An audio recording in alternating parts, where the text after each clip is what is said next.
Uh, a very good evening, everybody, on this wonderful day. So, my topic is public perception of eye care, travails, trials, and tribulations. So, basically, as sir was saying, what was the perception not so far back, also, but 2 to 3 decades ago, and what is the perception?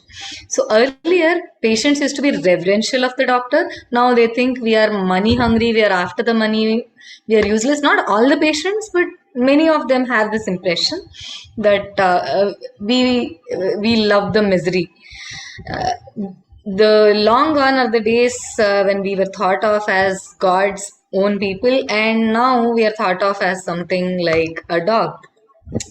So earlier days, why this difference has happened is in earlier days, I think people took it for granted that pain and illness is a part of life, and anybody who can help them with it, like a simple cataract surgery with mm, uh, restoration of vision with not so perfect results, made the patient extremely happy and extremely grateful to the doctor that they helped them. But what it is right now is patient has gotten used to all the nicer things in life, all the technologies, all the instrumentations, all the things that the doctors are giving. So even with the best technology and the best vision that they have, they are kind of frustrated. They keep telling that, with the best surgery they'll be having some irritation, some watering. That's the only thing they'll concentrate on, and not on the best vision. It's taken for granted. So this has happened because there is a huge gap in between expectation and reality that is happening. And this gap has occurred because of a lot of changes in a lot of places. So I would like to talk about the changes that has occurred in different steps. Changes at the level of healthcare industry would be the first one.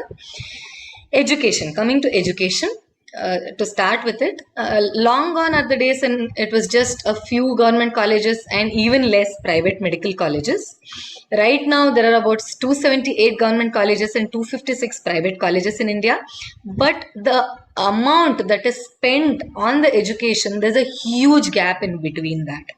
So there's a lot of pressure on the doctor, on the would-be doctor who gets a seat in a private college, spending this much amount of average money.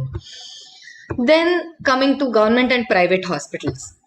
So the government hospital and private hospital, the private hospital are treated as a part of healthcare industry, as an industry. The government earns a lot from the healthcare industry, which is the hospitals. For example, even 1 unit of electricity for a private hospital is charged 11.5 rupees as opposed to 3.5 to 5 rupees in government hospitals. So there is no subsidy that is provided by the government to the private hospitals. But when we come to the medical burden, it's about 10 times more in all the places. And in the eye care also, it is about 10 times more on the private sector. Yet the government expects the doctors to be benevolent souls, to make it free of cost, and the hospitals or the people owning the hospitals.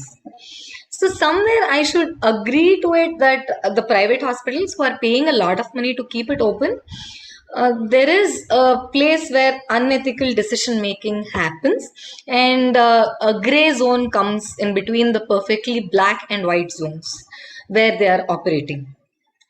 Then there is changes in the mass media. Long gone are the days when 9 o'clock news was the serious event of the day and we used to watch it at 9 p.m. sharp in DD. Right now, news is entertainment and all they do is make merry of the misery. And who can be more miserable than patients?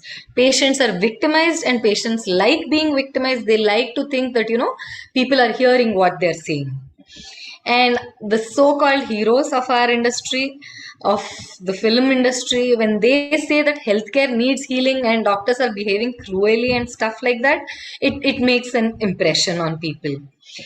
And the most important change, social media. Every single person for 24 into 7 is a social media activist, is a heroine, is a news reporter, all in one. So if they are mildly irked by the doctor or by the hospital to some extent, they go and write 100 lines about it in the social media, putting a huge black mark on the name of the doctor who has earned it for so many years. Then there is change in the government policies. The major change that came was in 1986 when they included medical malpractice and medical negligence to be a civil case, to be a consumer service in Consumer Protection Act. It became a commonplace for patients to actually put a case saying I was dissatisfied with this doctor, not even thinking whether it comes under medical negligence or not. And even if the patients are okay, it provided opportunities for the middlemen, like some shady lawyers and other brokers, to come to the patients who have suffered and say, I will get you money from the doctor. Because they have money, it's okay, you come, we'll put a case. So this change brought in a very bad impression on the doctor, and this formed a vicious cycle. No doctor actually wants to take a risk.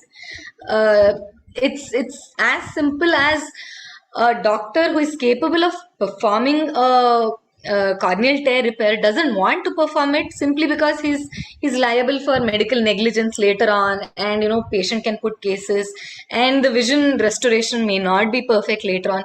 So this is another vicious cycle. The patient thinks the doctor is heartless if they do that. Then at the level of the doctor also, there are certain changes due to the enormous increase in the level of technology and medical technology. We spend about 17 years to get to medium proficiency in our profession. After a long time of compromises, we want a life free of compromises, which means we want more money. We want more money, and the only way to get it is getting more patients. So it became a marketing place rather than anything else. And where do we get more patients from? From other doctors. Patients are going to other doctors already, so we get patients from them. And how do we get it? We badmouth. Somewhere it has a very negative impression on the patient as well as the doctor. And there's a huge change in people's mindset. From thinking we are God's Messiah or something, right now they think we are the devil's Messiah, who enjoy people in misery.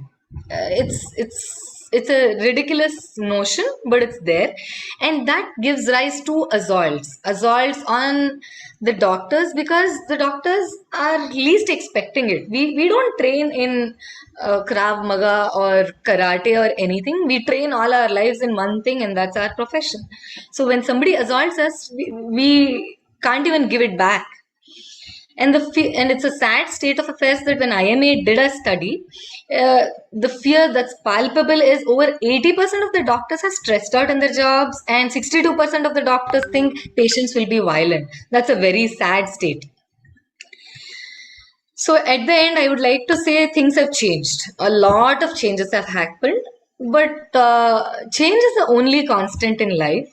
So there has to be some necessary rules, regulations by the government as well as the medical bodies to make sure that not only the doctors are protected, the patients are also protected, and we are able to accept the change and it's affected positively amongst us. Thank you.